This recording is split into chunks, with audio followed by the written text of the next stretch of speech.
नमस्कार मित्रों, history research point पर आप सभी का स्वागत करता हूं। असिस्टेंट प्रोफेसर हिस्ट्री की क्लास चल रही है और यह लेक्चर संख्या 8 है मित्रों, लेक्चर संख्या 8। अगर इसके पहले का वीडियो अगर आप लोगों ने नहीं देखा है तो प्लेलिस्ट में जाइएगा। असिस्टेंट प्रोफेसर हिस्ट्री लेक्चर्स के नाम से प्लेलिस्ट बनी हुई है, प्लेलिस्ट में जाइएगा और सभी वीडियो को देखिएगा। यह लेक्चर संख्या 8 आप लोग के सामने है।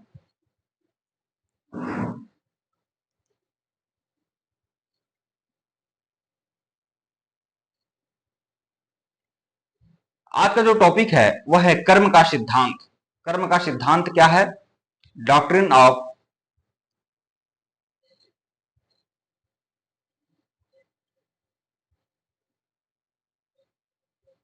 कर्म का सिद्धांत, यह आपका टॉपिक है आज का।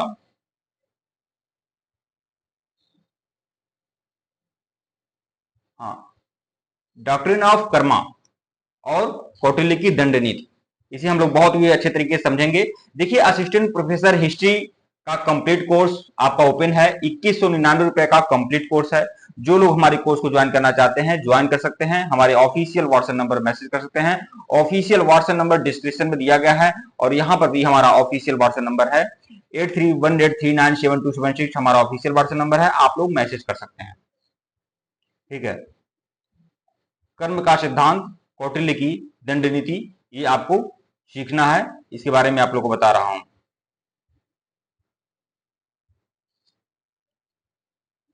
देखिए,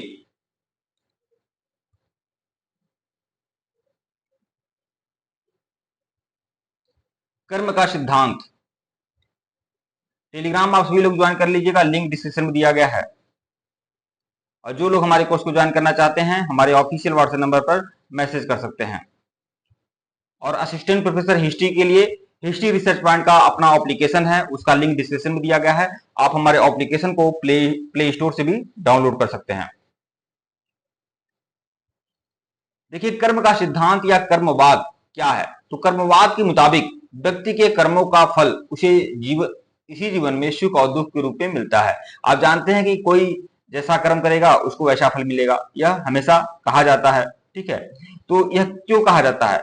यह कर्म का सिद्धांत है कि व्यक्ति को सुख या दुख जो भी मिलता है उसके कर्मों के अनुसार मिलता है। और यही बौद्ध धर्म, जैन धर्म या सनातन धर्म में ये बातें इंगित की गई हैं। वैदिक धर्म में भी ये बातें हैं।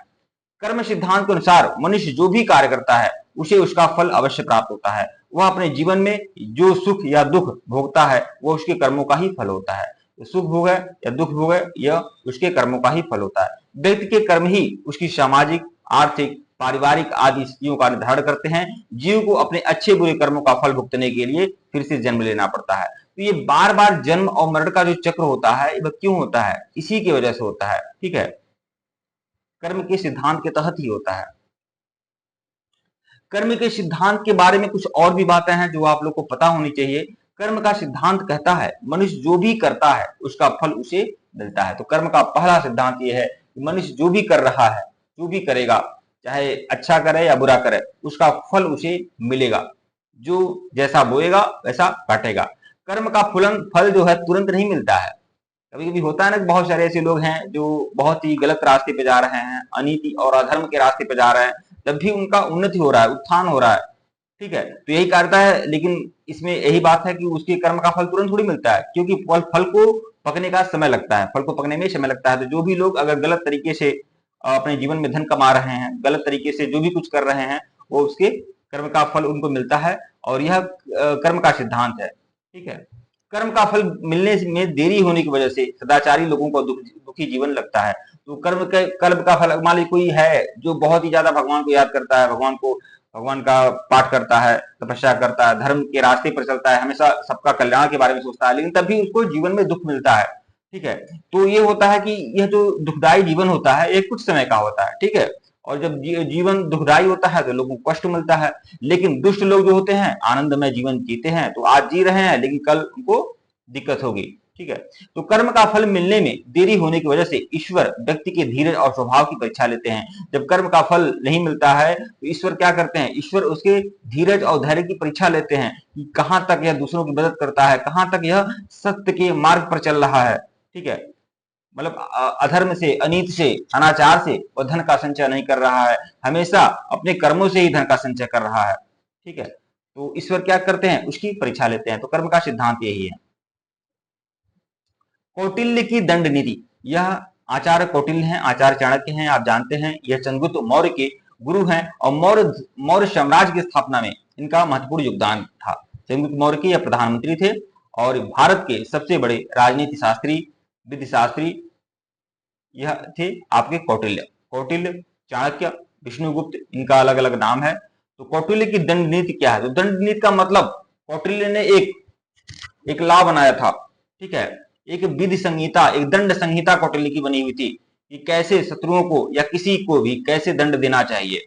दंड देने का एक अलग विधान बनाया था कौटिल्य ने, तो इसे ही कौटिल्य की दंड नीति कहते हैं। तो कौटिल्य अपने अर्थशास्त्र, अर्थशास्त्र क्या है, कौटिल्य की पुस्तक है, अर्थशास्त्र के रचनाकार जो थे यही कौटिल्य थे।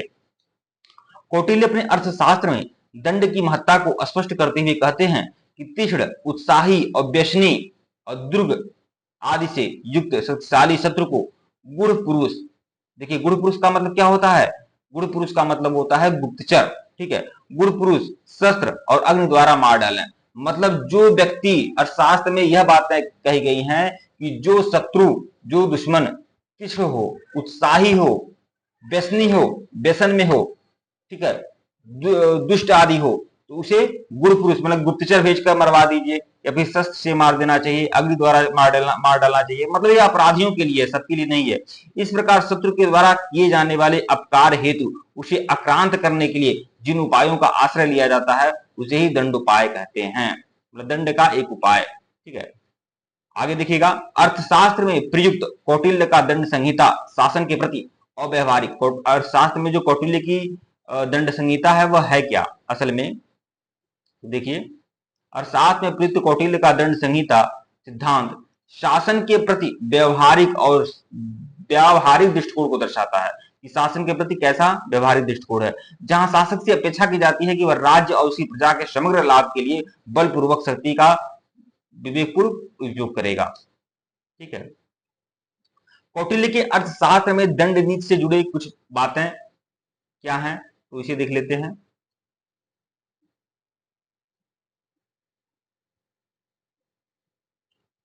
देखिए, कौटिल्य के मुताबिक दंड नीति को सभी विद्याओं का आधार माना जाता है।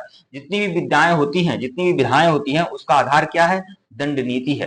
कौटिल्य के मुताबिक दंड नीति धर्म पर आधारित होनी चाहिए। कौटिल्य के मुताबिक क्या है, दंड नीति जो है, दंड देने का जो विधान है वो धार्मिक आधार पर होना चाहिए, धर्म के आधार पर होना चाहिए। ठीक है, कौटिल्य के मुताबिक कानून सबके लिए एक समान होना चाहिए, स्त्री हो, पुरुष हो, ब्राह्मण हो, क्षत्रिय हो, वैश्य हो, शूद्र हो, किसी की सबके लिए क्या है, कानून समान होना चाहिए।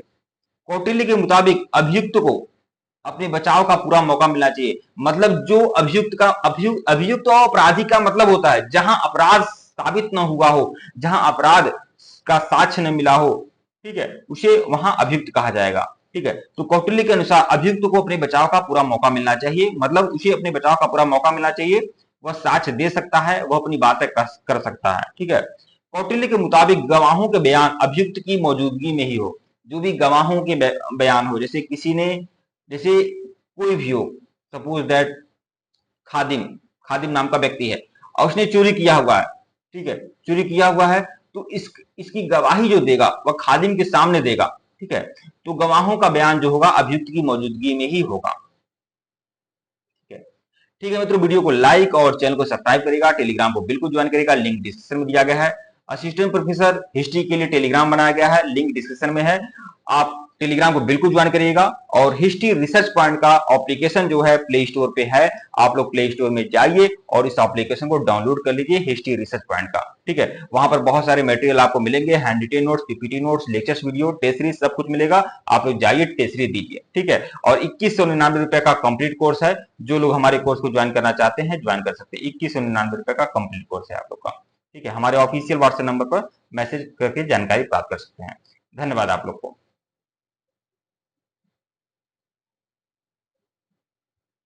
टेलीग्राम आप सभी लोग जरूर ज्वाइन करिएगा, टेलीग्राम का लिंक डिस्क्रिप्शन में दिया गया है।